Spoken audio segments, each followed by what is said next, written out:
아멘. 할렐루야. 하나님 주신 귀한 은혜가 우리 성도님들에게 가득하기를 축원합니다. 경제 고통 지수라는 것이 있습니다. 국민들이 느끼고 있는 그 경제적인 어려움을 수치로 표현한 것입니다. 실업률과 물가 상승률을 합쳐서 그렇게 지수를 만들었습니다. 그래서 실업이 점점 더 많아지면 지수가 올라가죠. 그리고는요, 물가가 올라가거나 살기 힘들어지면 지수가 올라가죠. 그러면 이 경제 고통 지수가 높다는 얘기는 살기 힘들다라는 말입니다. 우리나라가 이 경제 고통 지수가 지금 많이 올라가 있답니다. 2011년 이후로 지금 최고로 많이 올라가 있답니다. 그래서 지금 우리는 경제 고통 지수가 많이 올라가 있으니 당연히 우리의 삶으로, 피부로 많은 어려움을 느끼는 것이 당연합니다. 여러분 어떻습니까? 이럴 때일수록 우리가 더 힘을 내야 되지 않겠습니까? 사방 어디를 봐도 다 막혀 있는데 뚫려 있는 곳 하나님 바라보면서, 하나님, 이 경제가 어렵고 힘들 때 하나님의 채워주심과 하나님의 도와주심을 믿고 나아갑니다. 이렇게 최선을 다하는 저와 여러분 되기를 축원합니다. 옆 사람하고 한번 인사합시다. 잘해봅시다. 한번 인사합시다. 감사합니다. 여러분 오늘 본문에도 참 어려움을 당한 그런 가정이 나옵니다. 요즘도 힘들고 어렵다고 말하지만 참 수천 년 전 이 구약시대 때 얼마나 힘들었겠습니까? 그 딱한 사정을 보여주는데 이렇게 말합니다. 남편이 선지생도였는데 빚만 잔뜩 지고 두 아들 남겨놓은 채 먼저 하늘로 갔다는 것입니다. 그동안 근근히 버티면서 몇 해를 지나왔지만 그 빚은 갚지 못하고 점점 눈덩이처럼 불어나서 이제는 두 아들이 종으로 팔리게 되었다는 겁니다. 제발 살려달라고, 해결해달라고 지금 엘리사 선지자에게 다가와서 그 앞에 엎드리고 지금 울고 있는 겁니다. 요즘으로 말하면 우리 교육자들 중에 교육전도사님 사모님입니다. 안타깝게도 남편 전도사님이 지금 공부하느라, 그리고 사역하느라, 그리고는요 결혼해서 두 아이 놔두고 먼저 하나님 나라에 올라가 버린 거죠. 훌쩍 떠나버린 겁니다. 저도 신학교 때 공부한 때에 저희 동기들 중에 먼저 가신 분들이 꽤 있습니다. 뭐 당연하지 않겠습니까? 근데 그 가정들 보면 참 이런 입장이죠. 사모님 혼자 뒷수습하라, 아이들 키우랴, 정신없이 참 근근히 살아갔지만 결국은 돈을 많이 벌지 못하니까 빚은 해결되지 않죠. 그냥 생활을 하면서 오히려 점점 더 빚지고 가는 거죠. 그러다 보니까 도저히 감당이 안 돼서 파산이 된 겁니다. 그리고는요 집달리가 들어와서 다 물건 다 가져가고 아이들은 뿔뿔이 흩어져서 시설로까지 가게 된 그런 상황입니다. 이 여인의 사정은 더 딱합니다. 여러분 돈이 없는 사람은 은행에서 대접을 잘 안 해줍니다. 빚 내는 사람은 그래도 국가에서 볼 때, 은행에서 볼 때 이 사람은 그래도 먹고 살만한 사람이다 하고 빚 내주는 겁니다. 여러분 빚지는 것도 은혜인 줄 아셔야 됩니다. 직장도 제대로 없고 그리고 담보물도 없으면요 결국은 제1금융권이 아니라 제2, 제3으로 가게 되죠. 그래서 사채 시장이 이렇게 활성화될 수밖에 없습니다. 저희 교회 앞에 매일, 거의 매일입니다. 사채를 쓰라고 그렇게 명함을 많이 뿌려놓습니다. 근데 명함을 주워보면 늘 다른 이름입니다. 늘 다른 이름. 참 그래서 저는 인상적인 사채 이름을 봤습니다. 좋은 사채 있답니다. 좋은 사채. 제가 전화번호까지는 알려드릴 수 없고 좋은 사채. 뭐 사채가 얼마나 좋은지 모르겠지만 그다음에 좋은 멋진 일수 이런 것도 있고 필요하신 분들은 그 길바닥에 많으니까 이용하시면 됩니다. 그런데 여러분 이게 어떻게 됩니까? 결국은 돈 빌리기 좋지만 이자에 이자를 더하다 보니까 결국은 이것은 감당이 안 되죠. 이쯤 되면요, 요즘 같으면 아이들을 뭐 가족에게나 친척에게나 어떻게든지 아니면 국가에서도 보조라도 받아서 이렇게 되는 경우는 없지만 당시에는 어떻게 됩니까? 엘리사 시절에는 아이들도 노동력이기 때문에 종으로 팔렸습니다. 그러니 이제 눈앞에서 아이들이 종으로 팔려가는 모습을 이 엄마가 봐야 되는 겁니다. 도저히 이것은 못 봐서 도저히 이렇게는 할 수 없어서 그나마 지푸라기를 짚는 그 심정으로 지금 엘리사에게 달려온 것입니다. 여러분, 근데 이 상황이 참 안타깝긴 하지만 좀 이상하지 않습니까? 빚을 진 사람이 누구죠?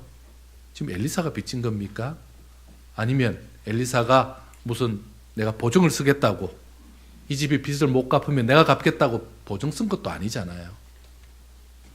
이렇게 엘리사가 갚아주기 시작한다면 주위에 가난한 사람들이 많을 텐데 그 사람들이 다 와서 엘리사 보고 갚아달라 그러지 않겠어요? 이 여인은 엘리사를 찾아올 것이 아니죠. 주변의 형제들이나 혹은 도움을 줄 수 있는 사람을 찾아가야 되지 않겠습니까? 그리고는 정 안 되면, 정 찾아갈 사람이 없으면 채권자를 찾아가서라도 제발 상환기간을 늘려달라든지 아니면 내가 조금씩이라도 갚을 테니까 제발 우리 아이들만큼은 놔두라든지 바지가랑이 잡고라도 부탁해야 되는 거 아니겠습니까? 더 다르게 말하면 선지자를 찾을 시간에 일거리 찾아서 더 돈벌이를 해야 되지 않습니까? 두 아들 데리고라도 어떻게든지 일을 해서라도 조금이라도 벌어서 갚아야 되는 것이 더 맞는 게 아닌지요. 근데 왜 여인은 엘리사를 찾아왔을까요? 엘리사가 이전에 누구의 빚을 갚아주었다는 소문을 들은 겁니까? 사정은 딱하지만 엘리사를 찾아와서 막무가내로 사정하는 이 여인들을 주변의 사람들은 어떻게 보았을까요? 선지생도들 같은 동기였지만 그들이 볼 때도 안타깝긴 하지만 그래도 이건 아닌데 라는 생각이 들지 않았겠습니까? 여러분 같으면 어떻게 하시겠습니까? 엘리사가 이 여인의 말을 다 듣고 그러고는요, 그녀에게 방도를 알려줍니다. 이렇게 하라 라고. 동네에 나가서 빈 그릇을 모조리 빌려오라고 그렇게 말합니다. 여러분, 동네에 나가서 빈 그릇 빌려오는 게 요즘도 어려운 일입니다. 여러분, 누가 그릇 빌려달라면 빌려줄 수 있겠습니까? 집에 그릇이 없어서가 아니죠. 그릇은 쉽게 빌려줄 수 있는 것이 아닙니다. 그리고 당시에 무슨 본 차이나가 있었겠습니까? 무슨 그릇들이 있었겠습니까? 그러니까 그저 있는 그릇 매일 끼마다 써야 되는 그릇인데 이걸 어떻게 빌리겠습니까? 그런데도 그것을 빌려오라 그러죠. 그런데 조금 빌려오라가 아니라 몽땅 빌려오라 그럽니다. 다 빌려오라는 겁니다. 가득 빌려오라는 겁니다. 그리고는요, 그 빌린 그릇에다가 지금 남아있는 기름이 뭐가 있느냐, 남아있는 게 뭐 있느냐, 기름 한 병 있다니까 그거를 채우라고 말합니다. 그랬더니 놀랍게도 빌려온 그릇마다 가득 찹니다.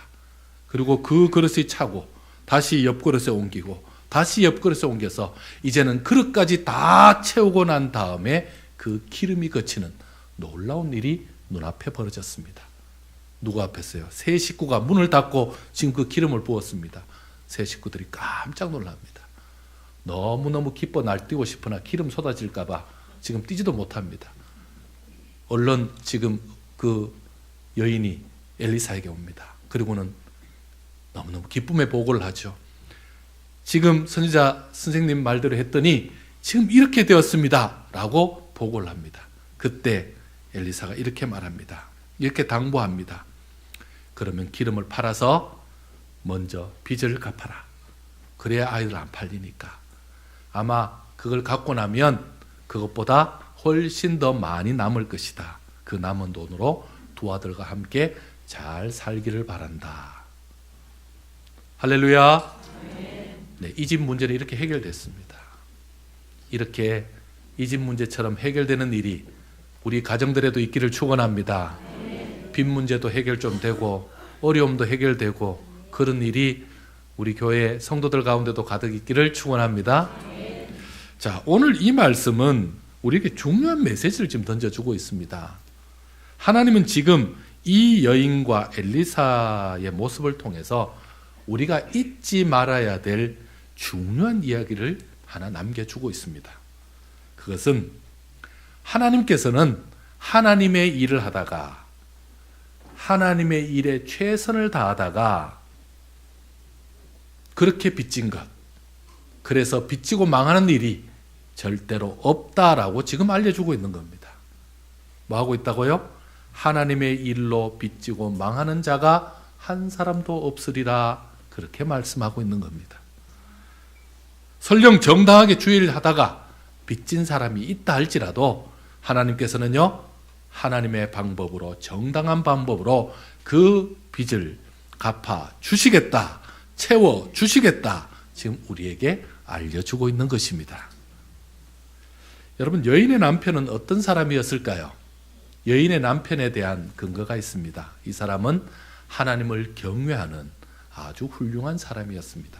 정말 멋진 교역자, 멋진 전도사님이었습니다. 목사님 어떻게 그렇게 잘하냐고요? 예, 저도 성경 보고 알죠. 여러분 1절 한번 보실까요? 1절 한번 보시겠습니다. 1절에 당신의 종부터 보겠습니다. 셋째 줄부터 당신의 종, 시작. 당신의 종 나의 남편이 이미 죽었는데 당신의 종이 여호와를 경외한 줄은 당신이 아시는 바니다. 아멘. 끝까지요. 자, 우리 남편이 얼마나 하나님을 잘 경외했는지 나도 알고 누구도 안다는 겁니까? 선생님이었던 선생님, 바로 이 지금 엘리사도 알고 있지 않습니까? 라고 말하고 있습니다. 당시 이스라엘은 큰 기근으로 인해서 참 어려움을 많이 겪을 때입니다. 그러니 온 백성들이 가난하고 힘들었다는 얘기입니다.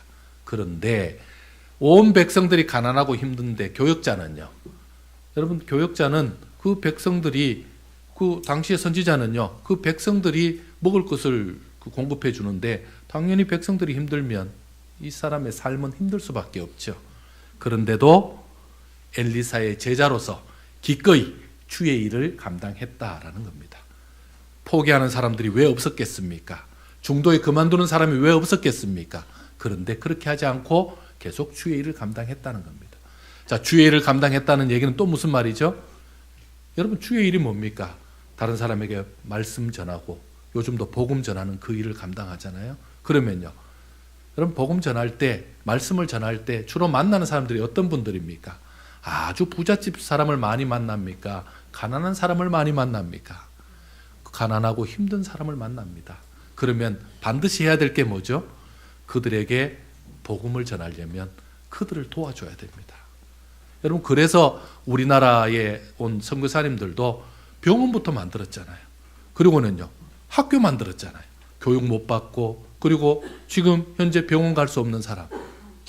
여러분, 그래서 우리가 잘 아는 연세대학 연희전문학교와 그리고 세브란스라는 그 이름을 합쳐서 연세대학 이렇게 나오는 겁니다.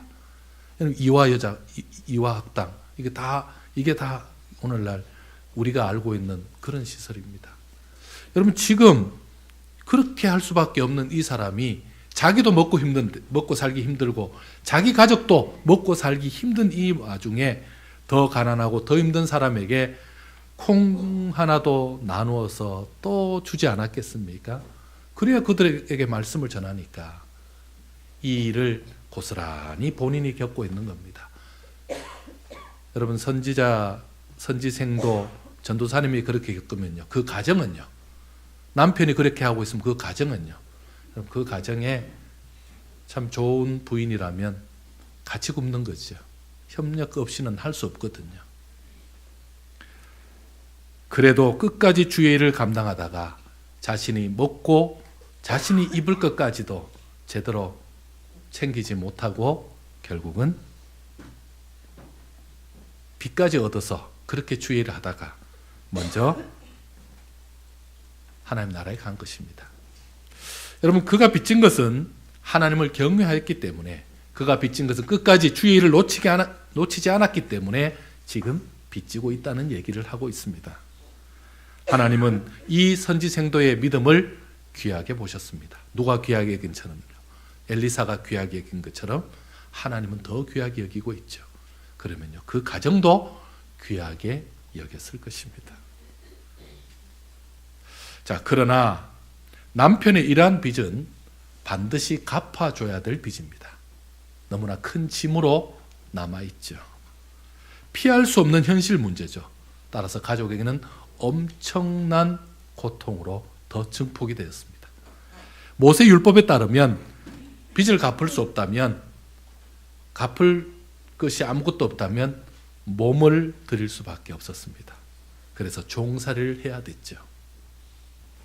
따라서 엘리사의 처방은 지금 단지 한 사람의 문제, 한 가족의 문제를 해결한 것이 아닙니다. 하나님의 나라를 위해서 경제적인 어려움을 안고서라도 끝까지 헌신한 자의 그 삶을 보상해 주는 참 놀라운 위로의 역사였던 것입니다. 하나님은 주를 위해 헌신한 자를 반드시 채우시는 분이십니다. 하나님은 이 여인의 삶에서 일어난 실제적인 문제, 현실적인 문제를 어떻게 도와주셨습니까? 여인이 할 수 있는 방법으로 해주셨습니다. 여인이 할 수 있는 게 뭐죠? 지금 가지고 있는 게 뭐냐? 기름 한 병입니다. 그리고 너가 지금 할 수 있는 게 뭐냐?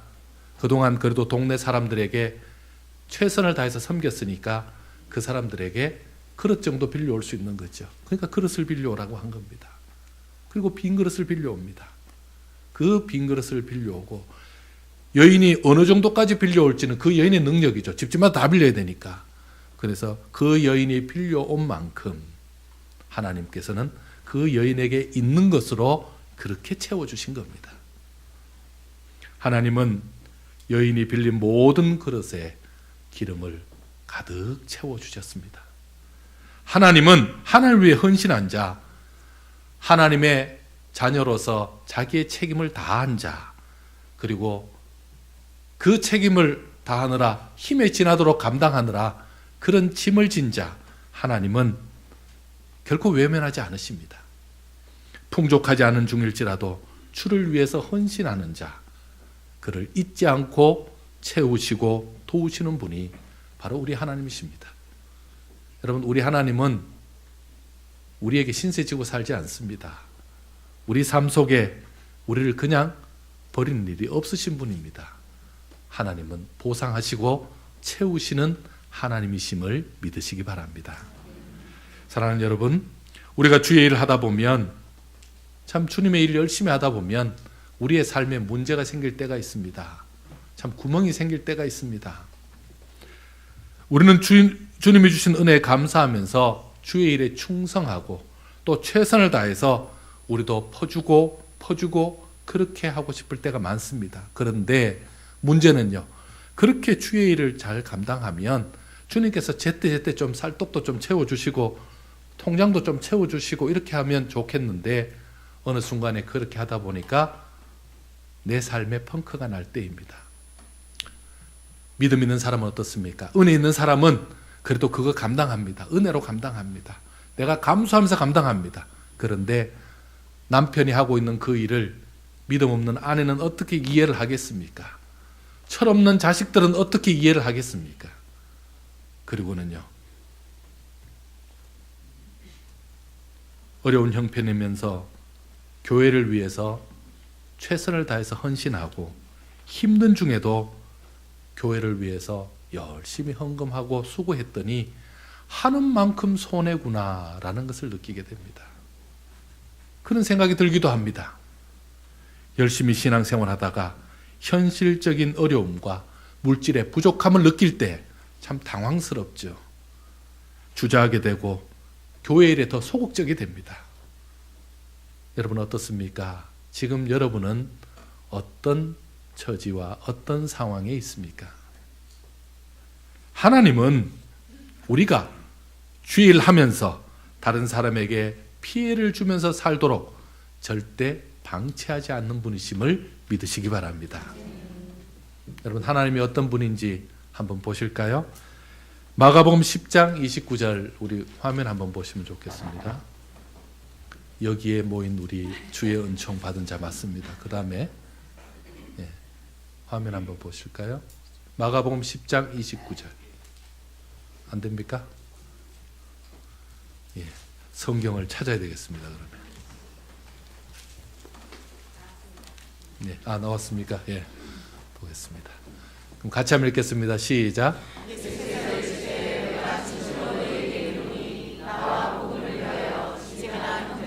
자매나 어머니나 아버지나 자식이나 전토를 벌인 자는 현세에 있어 그와 형제와 자매와 어머니와 자식과 전토를 100배나 받되 박해를 겸하여 받고 내세의 영생을 받지 못할 자가 없느니라. 아멘. 주를 위해 버린 자는 100배나 받는다라는 저런 놀라운 복이 있습니다. 여러분, 하나님이 채우시는 기준입니다. 하나님께서 채우시는 기준이 이런 놀라운 게 있습니다. 또 하나 있습니다. 우리 시편 37편 말씀 볼까요? 37편 25절 말씀 같이 읽습니다. 시작.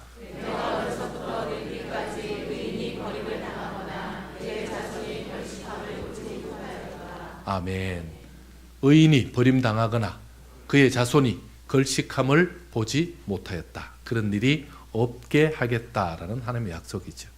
여러분, 하나님은 지금도 이거 그대로 하고 계십니다. 우리 하나님은 약속하신 것을 잊어버리시거나 그때 말이지 지금은 달라졌지 이러시는 분이 아니잖아요. 지금 내게 있는 모든 것이 주님께로 온 것입니다. 왜냐하면 주님께서 지금도 역사하고 계시니까요.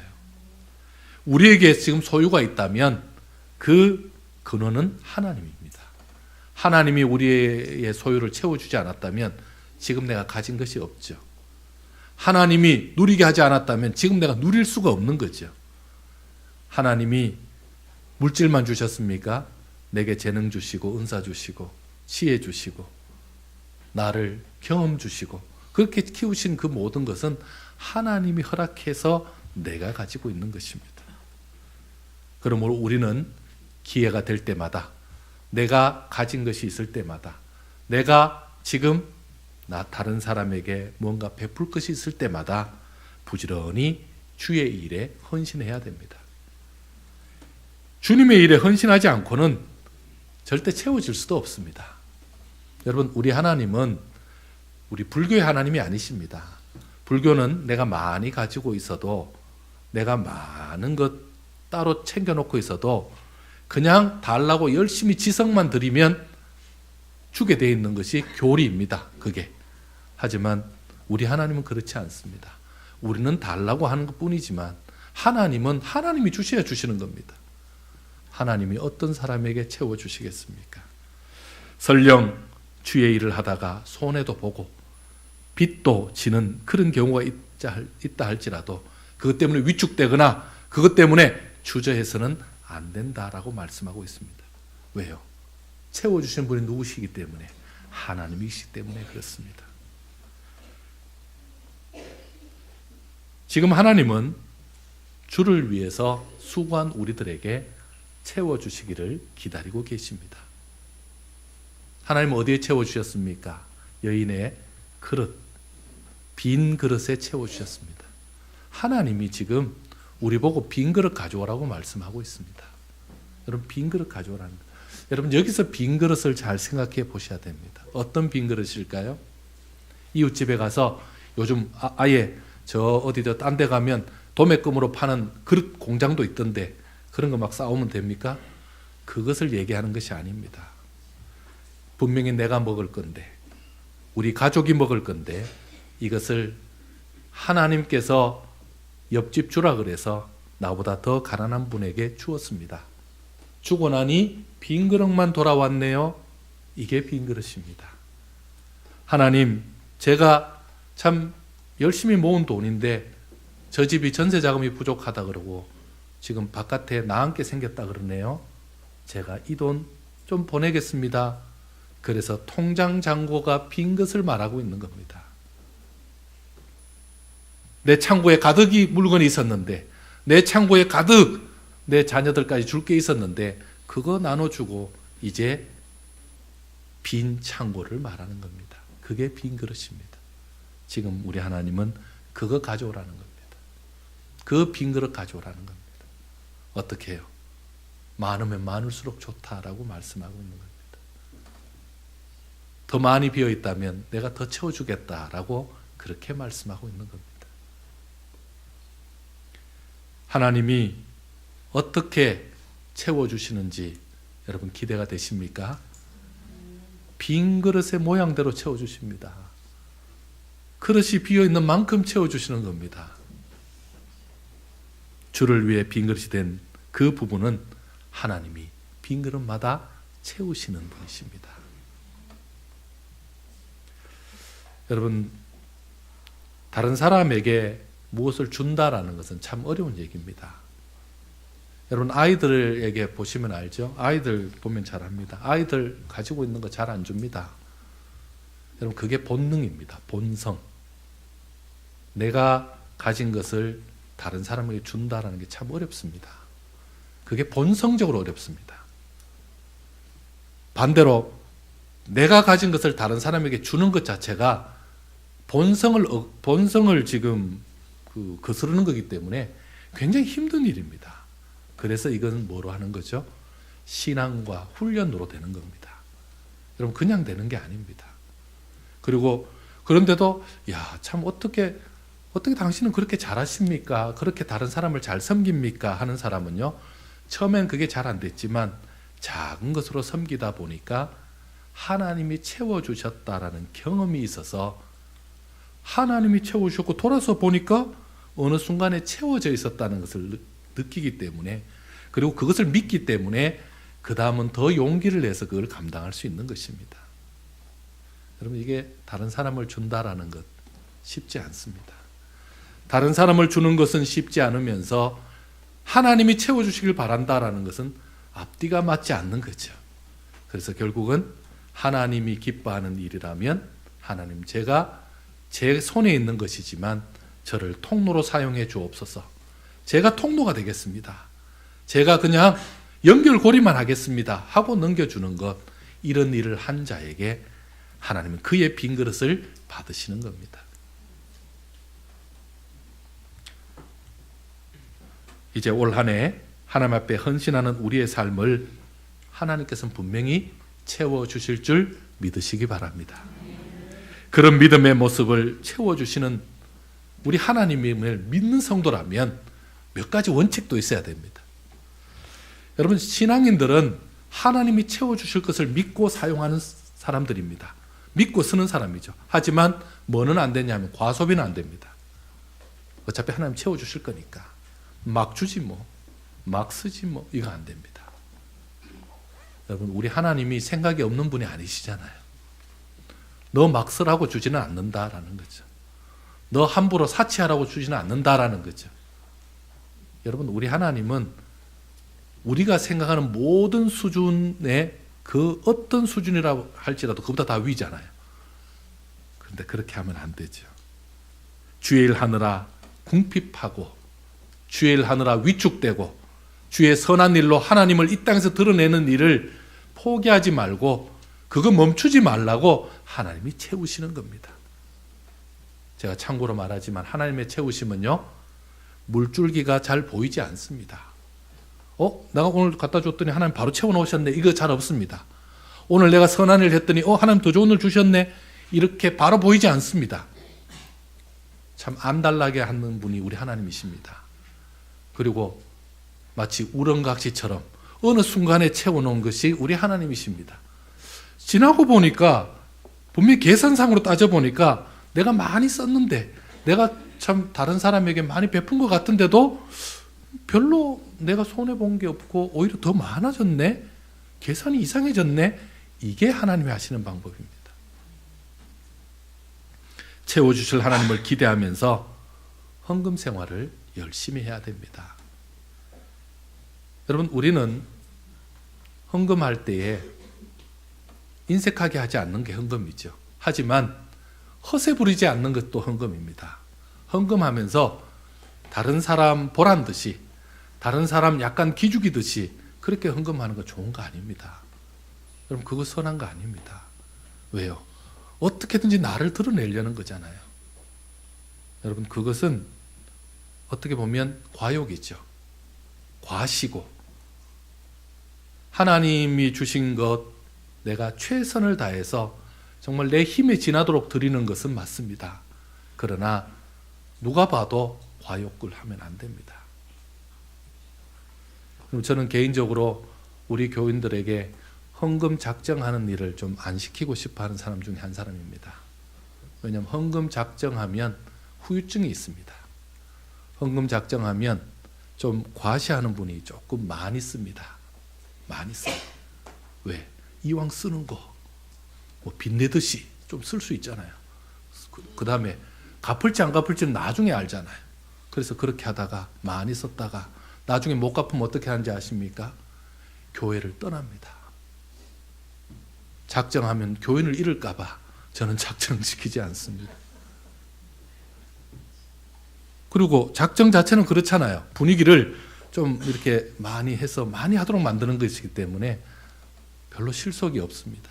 그래서 저는 그것보다는 자신에게 맞게, 그리고 그 자신의 수준에서 쭉 최선을 다해서 하는 것이 헌금의 바른 정신이라고 생각합니다.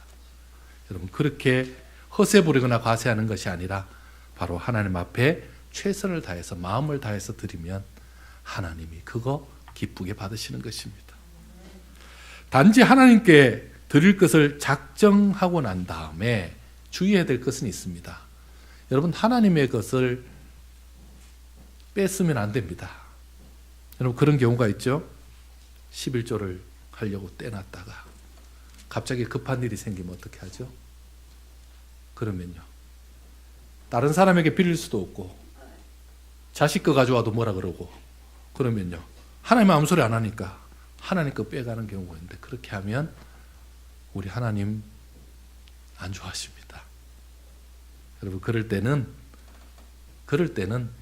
하나님 헌금 먼저 드리시기 바랍니다. 이거 급한데, 근데 더 급한 게 뭡니까? 하나님의 일이 더 급하죠.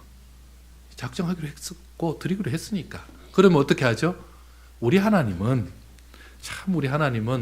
어떨 때는 좀 죄송합니다, 너무 우리하고 차원을 같이 하실 때가 있습니다. 너가 그렇게 급한데도 나에게 작정하고 내게 주기로 한 그 헌금을 네가 그렇게 했다면 나도 그렇게 갚아줄게, 이렇게 우리 수준에 맞게 하실 때가 있습니다.